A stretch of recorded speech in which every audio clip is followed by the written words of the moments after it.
बिस्मिल्लाहिर्रहमानिर्रहीम, अस्सलामुअलैकुम और मैं हूं आपकी मेजबान सुंबल सियाह। नजर डालते हैं अब तक की अहम तरीन खबरों पर। खुर्रम मीर की रिपोर्ट के मुताबिक डीपीओ सियालकोट का थाना कोटली लोहाना के इलाके में 2 गैस डाकुओं की वारदात के दौरान मज़ाहमत पर फायरिंग से 64 साला शहरी के मजरूह होने का फौरी नोटिस। अस्पताल पहुंच कर लवाहिकीन से मुलाकात। मुलजमान की गिरफ्तारी के लिए जिला भर में नाकाबंदी। इब्तदाई इतलात के मुताबिक थाना कोटली लोहाना के इलाका बलानवाला के करीब 2 गज मुसल्ह नामालूम बासवारी मोटरसाइकिल होंडा 125 ने वारदात के दौरान 64 साल मलिक सरवर बल मोहम्मद हुसैन सकना खंबरावाला को मज़ाहमत पर फायरिंग करके मजरूह कर दिया और फरार हो गए।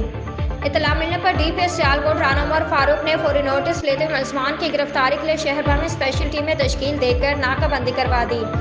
डीपीओ सियालकोट राना उमर फारूक अल्लामा इकबाल अस्पताल पहुंचकर मजरूह शहरी के लवाहिकीन से मुलाकात की और कहा कि वक़्वा में मुलविस मुलजमान को गिरफ्तार करके कैफरे किरदार तक पहुंचाया जाए।